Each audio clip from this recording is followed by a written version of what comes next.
गरीब साध साध सब नेक हैं, आप अपनी ठोरी। जो सतलोक ले जाएंगे वो साधु कोई और।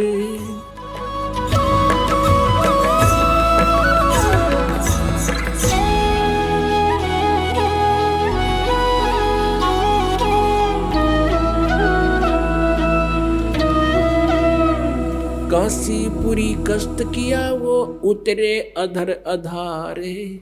अधर अधार माने ऊपर से, अधर माने ऊपर से, आधार न्यो के न्यो आए चल के।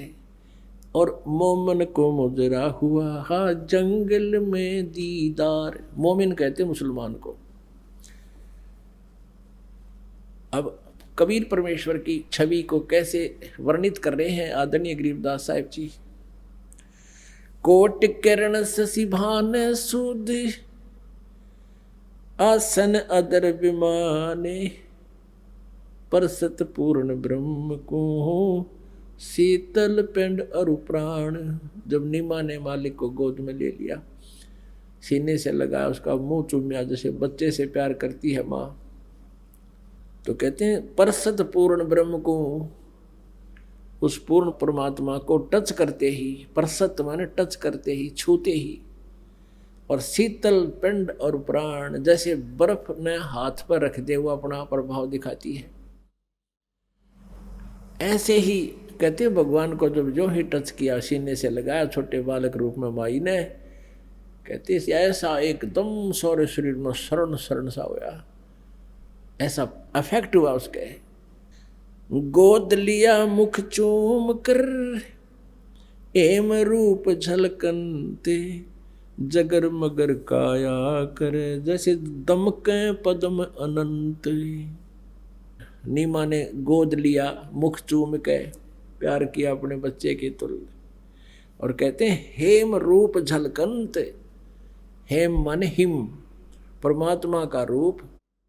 स्नो वाइट, यानी को कपड़ा खरीदने जाते हैं ना बाजार में, सफ़ेद कपड़े न्यों का आग्रह भाई कति सफ़ेद दे दे, स्नो वाइट यानी बर्फ जैसी सफ़ेदी वाला। तो यहाँ कहते हैं गरीबदास जी चित्रण कर रहे हैं, गोद लिया मुख चूम कर हिम रूप झलकनते। स्नो वाइट, बर्फ जैसा सफ़ेद नूर मालिक का, और जगर मगर काया करे जैसे दमके पद्म अनंत। इतना सुंदर शरीर उस बालक का, जैसे शरीर से नूर निकल रहा हो, महसूस हो रहा है, इतना प्यारा लग रहे हैं, इतना जैसे उसमें पद्म झलक रहे हो। काशी उमटी गुल भया मोमिन का घर घेरे। कोई कहे ब्रह्मा विष्णु है, कोई कहे इंद्र कुबेर। मालिक की लीला कही थी प्रभु ने कि तुम ले चलो, कोई तुम्हें कुछ नहीं कहेगा, ऐसा ही हुआ। अब वो कहें कमल के फूल पर मिला, ऐसे मिला, तो नो ऑब्जेक्शन। वो और बात बतलाने लायक गे, नो कहें वो देख कितना सुंदर बालक है, ऐसा कोई बालक का हमने नूर नहीं देखा। फिर नो कहें कोई कहे काशी उमटी गुल भया, यानी सब उमड़ का आगे वहाँ सारे शोर माच गए, सब सुंदर बालक जो देखा ना सुना। उस मोमिन का घर घेरे, मोमिन मुसलमान का घर घेर लिया। कोई कहे ब्रह्मा विष्णु है, कोई कहे इंद्र कुबेर। कोई कहे वरुण धर्मराय है, कोई कहते है ईश। 16 कला सुभान गति ही, कोई कहे जगदीश। अपनी अपनी अटकड़लाएं हैं। जैसे कोई बालक बेटा या बेटी लड़का उत्पन्न हो जाता है तो कदे तो चाची ठावेगी, न्यू कहे तो इसके ताऊ पर दिखे है, कदे फिर बुआ आवेगी, न्यू कहे तो मेरे बाबू पर दिखे है, कोई कहेगी किसी पर दिखे, यानी किसकी उनिहार किससे स्वरूप मिल रहा है। तो ऐसे ये अपनी अपनी अटकड़ लगा रहे हैं। चाचे ताऊआ के उनिहार नहीं बता रहे, वो इतना अजीब व गरीब, इतना दिव्य रूप था प्रभु का, उनकी सीधी सुरती देवताओं के शरीर की तरफ जा रही है। काशी उमटी गुल भया मोमिन का घर घेर। कोई कहे ब्रह्मा विष्णु है, कोई कहे इंद्र कुबेर, कोई कहे वरुण धर्मराय है, कोई कहते है ईश। 16 कला सुभान गति ही, कोई कहे जगदीश। भक्ति मुक्ति ले उतरे, ओए होए, भक्ति मुक्ति लेकर अवतरे, मेटन तीनों ताप, मोमन का डेरा लिया, वहां कहे कबीरा बाप। ये भगवान कितने दयालु दाता, अपने बच्चों के लिए कितना कष्ट उठाते हैं। हम कितने भोले और अनजान बना दिए, अज्ञानी बना दिए इस काल ने, हम अपने पिता को पहचान नहीं पा रहे। और कबीर परमेश्वर जी कहते हैं, मैं रोवत हूँ सृष्टि को, ये मेरे बच्चे हैं, इनको रोता फिरता हूँ, तुम मेरे बच्चे हो, कितने कष्ट उठा रहे हो। किसी का बालक बिगड़ जा, बेटा बेटी गलत रास्ते पर चल जा, माता पिता उसके लिए भटकते रहते हैं कि उनको मालूम होता है कि आगे भविष्य में इनकी बिरानमटी होएगी, कितना दुखी है ये, लेकिन वो उस समय नहीं समझ पाते, माँ बाप की बात को स्वीकार नहीं करते। अब काल ने हमारे लिए ऐसा कर दिया कि हम अपने पिता को पहचानने योग्य नहीं छोड़े, परमात्मा की परिभाषा को चेंज करा दिया। अब भगवान आता है, मैं भगवान हूँ, नहीं, हमने तो भगवान वो चीज़ है जिसके हाथ में सुदर्शन चक्कर हो, या हनुमान की तरह गदा ले रहा हो, है, या श्री कृष्ण की तरह या राम की तरह तीर ले रखे हों, या दुर्गा की तरह 8 हाथों में हथियार हो। हम तीसरे भगवान मानना, एक गरीब जुलाहा रूप में रोका में भगवान, सपने में बिना मानना हम, लेकिन भगवान तो मना के छोड़ देगा। उसमें वो परम शक्ति है जिसकी हमने सब जगह भटक लिए, जहाँ राहत नहीं मिली, और उस गरीब जुल्हा जिसको हम एक जुल्हा सा गरीब सा व्यक्ति मानते थे, और वहाँ जाते ठीक होने लागे। 64 लाख शेष हो गए थे परमात्मा के आज से 550 वर्ष पहले। वो जानता है कि मैं कैसे अपने आप को भगवान सिद्ध करूंगा, और सिद्ध तो है ही, लेकिन सिद्ध करने के लिए प्रयत्न हो रहा है कि गॉड को भगवान सिद्ध करना कठिन हो रहा है, क्योंकि इस लोक वेद ने सभी के अंतःकरण में अंधेरा छा दिया। अब परमात्मा कहते हैं, 9 मन सूत उलझिया, ऋषि रहे झकमार, और सतगुरु ऐसा सुलझा दे, उलझा ना दूजी बार। अब परमात्मा आए थे, ऐसा सुलझा गए थे इस 9 मन सूत ने। 1 किलो सूत उलझ जाना, धागा होता कच्चे धागे, वो रुआ लिया करते जुलाया ने। जब उसमें कट जा, उसमें टूट जा, गांठ लग जा, तो कोई कपड़ा स्वीकार करे नहीं, तने तो गांठ ला दी 36 पैसा दे नहीं, तो उसको बहुत प्यार से सुलझाना ही पड़ता था, उसमें गांठ ना पड़े। तो ऐसे ही परमात्मा कहते हैं कि ये 9 मन सूत उलझवा दिया, काल के दूता ने उलझा दिया, अध्यात्म ज्ञान को बिगाड़ दिया। और उसको परमेश्वर कबीर जी ने आकर ऐसा सुलझा दिया, वो सुलझा कर रख गए थे, हम फिर भी ना समझ सके कि यो ठीक है, हम उस उलझे हुए माथा मारते रहे। तो परमात्मा कहते हैं, उन्होंने आके सुलझा था, फिर इस दास को बता दिया कि ये सुलझा रखा है, तुम इसने प्रयोग करो। 9 मन सूत उलझिया, ऋषि रहे झकमार, और सतगुरु ऐसा सुलझा दे। सतगुरु, सच्चा गुरु, सच्चा संत, तत्वदर्शी संत ऐसा सुलझा देगा, फिर उलझे ना दूजी बार। अब इस कलयुग में योग अध्यात्म ज्ञान नहीं बिगड़ेगा, ठीक है। आने वाले समय में ये नास्तिक हो जाएंगे, भक्ति नहीं करेंगे तो वो अलग बात है, लेकिन ये लोक वेद नष्ट हो जाएगा। ये सच्चा ज्ञान सदा के लिए इस कलयुग में पूरा चलेगा, जब तक भक्ति चाहने वाले प्राणी रहेंगे। मालिक ने जब तक इसका निर्धारित समय रखा हुआ है। भक्ति मुक्ति ले उतरे, ये मेटन तीनों ताप है। अब कबीर परमात्मा कहा करते, तुम कौन राम का जपते जापम, अर्थात मिटे ना तीनों तापम। तुम श्री राम श्री कृष्ण की भक्ति करते हो, उनको 3 ताप के अंतर्गत श्राप लगा हुआ था। श्री विष्णु जी को श्राप दिया था, 3 ताप के अंतर्गत आता ये श्राप भी। नारद जी ने वो श्री राम रूप में वो श्राप भोगना पड़ा। फिर उसने गलत कर्म किया था, जैसे धोखा दिया था श्री राम जी ने, सुग्रीव के भाई वाली को मारा था ओट लेकर वृक्ष की, वो भोग भोगना पड़ा श्री कृष्ण जी रूप में श्री विष्णु जी ने। तो कहते हैं, तुम कौन राम का जपते जपम, अर्थात कटे ना थरे तीनों तापम।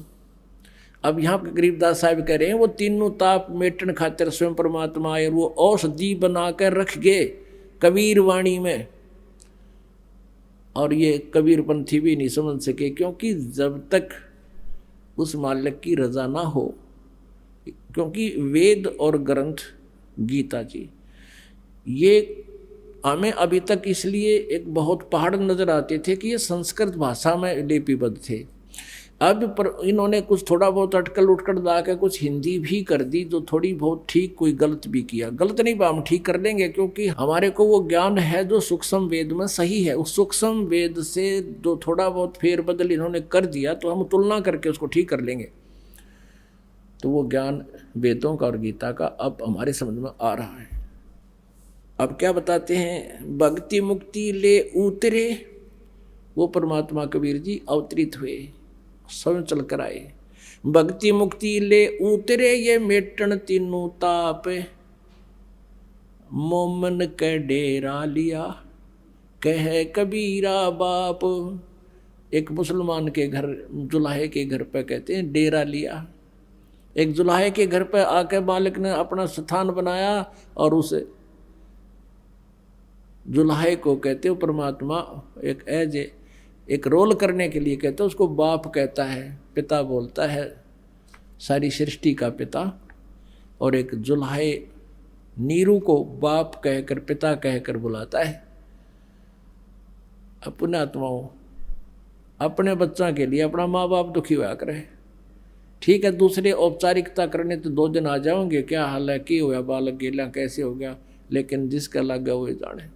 तो कबीर परमात्मा जी हमारे पिता हैं, और वो यहाँ आकर के उनकी इतने कष्ट उठाए। अभी 5 दिन के अंदर आपको परमात्मा की लीलाएं सुनाएंगे, कैसे कैसे जुल्म किए इन अज्ञानी अनाड़ी ब्राह्मण गुरुओं ने, ऋषियों ने, और काजी और मुल्लाओं ने कैसे जुल्म करवाए उनके ऊपर। फिर परमात्मा थे, उनका वो बिगाड़ कुछ नहीं सके। फिर इतना कष्ट वो किस लिए सहन कर रहे हैं, उनका क्या उद्देश्य यहाँ आने का, क्योंकि हम उनके बालक हैं, हम उनके बच्चे हैं। चींटी से लेकर हाथी तक, एक गरीब से लेकर अमीर तक, रंग से लेकर राजा तक, हम सभी उसी के बच्चे हैं। और वो अपने बच्चों को यहाँ से निकालने आता है कि तुम मेरे साथ चलो, वहाँ सुखी हो जाओगे। जब तक तुम सुखी नहीं होगे तो मैं चैन से नहीं रह सकता। तो ऐसे ही ये काल जो है कि विलियन का रोल कर रहा है, ये परमात्मा ने वहाँ से निकाल दिया था। ये उसका प्रतिशोध ले रहा है कि इसके बच्चों को इतना काल कर दूं कि वो भगवान चैन से ना रह सके। आज हमारे को गधा बना रखा है, कोई गधी बना रखी, किसी ने सूर बना रखा है, गोबर खुआवे, टांग कट गई, आँख फूट गई, कितने बाहर घूम रहे हैं, ऊपर से ओले गिर जाते हैं, फोड़ देते हैं सिर ने, कोई प्रोटेक्शन नहीं, कोई रहम नहीं यहाँ पर। और वो परमात्मा कहता मैं रोवत हूँ सृष्टि को कि तुम मेरे बच्चे हो, तुम मुझे पहचान लो, तुम पूरे ब्रह्मांड को, पूरे जितने विश्व में मानव हैं वर्तमान में उनको, और फिर आने वाले जीव, क्योंकि इस भगवान की भक्ति यथार्थ इस ज्ञान से, परमात्मा की इस वाणी से पशु पक्षियों पर भी प्रभाव पड़ रहा है। जैसे सुखदेव नाम का जो ऋषि था, वो पहले गंदे अंडे में उसकी आत्मा थी, अंडा भी गंदा हो गया था, और भगवान शिव ने पार्वती जी को ये पूर्ण परमात्मा की कथा सुनाई थी। नाम तो उसने जो दिए अपने हिसाब के दिए, क्योंकि वो भी सिद्धि युक्त संत थे, अधिकारी के मुख से उच्चारित जो परमात्मा की महिमा अधिक अफेक्ट करती है। वो गंदे अंडा भी स्वस्थ हो गया, वो आत्मा तोता के रूप में प्रकट भी हो गया, और फिर उसमें कुछ शक्ति आ गई भक्ति से, उस अध्यात्म यानी ज्ञान यज्ञ से उसमें इतनी शक्ति आ गई कि उसको मनुष्य जीवन मिल गया और सुखदेव रूप में जन्म हुआ। ऐसे ही परमात्मा कितने दयालु हैं, ये अखंड पाठ चलते हैं, वाणी चलती है, उस परमात्मा की महिमा ये दास सुनाता है। तो इससे पशु पक्षी घास पेड़ पौधों पर भी प्रभाव पड़ेगा, और ये शीघ्र मनुष्य जीवन धारण करके और अब इस ज्ञान का लाभ उठाकर पार हो जाएंगे। तो वो परमात्मा पूरे विश्व को पार कर सकता है, लेकिन हम उसके मार्ग को स्वीकार नहीं करते। हम इस लोक वेद पर बहुत आधारित हो चुके हैं, और उसको लोक वेद का अज्ञान का नाश करने के लिए भगवान आते हैं। अब कहते हैं उस जुलाहे को बाप कहता है परमात्मा एक लीला करते हुए, दूध न पीवे न अन्न भखे, नहीं पालने झूलंत, अदर अमान ध्यान में वो कमल कला फूलंत। ना तो दूध पीवे, अन्न तो खाना है कि था, और फिर भी इतना स्वस्थ शरीर, जैसे कमल का फूल दिन दिन रोज फूला करता है। एकदम कमल का पौधा लगा हो जा जिस जल में, और उसमें कितना पानी चढ़ जा, वो कमल का पौधा ऊपर रहेगा, नो का नो गेल बढ़े जाएगा। कहते हैं कुछ खावे पीवे नहीं भगवान बालक रूप में, और शरीर इतना स्वस्थ, जैसे किलो दूध रोज पीवे बालक तब स्वस्थ रहे। दूध न पीवे न अन्न बखे, नहीं पलने झूलन थे, अदर अमान ध्यान में वो कमल कला फूलन थे। कोई कह छल ईश्वर है, कोई किन्नर कहलावे, कोई कहे गण ईस कहा, जो जो मात रिसाए। ये कोई तो कहे यो ईश्वर नहीं है, ये तो कोई छल है, कोई कहे यो किन्नर है, यानी भूत बात है। तीन बातों से वो बड़ी दुखी होती है नीमा। फिर कहते हैं खलक मुलक देखण गया राजा प्रजारीत, जम्बू दीप जहान में ये उतरे शब्द अतीत। दुनी कहे ये देव है, और ऊपर से देवता कहते हैं, देव कहे ये ईश है, ईश कहे ये पूर्ण ब्रह्म है, पूर्ण विश्वे बीश। अब कहते हैं ये देवता तो कहते हैं ये भगवान है, और ऊपर के भगवान जो कह रहे हैं वो कह तो भाई पूर्ण ब्रह्म है, अपनी अपनी अटकल लगा रहे हैं।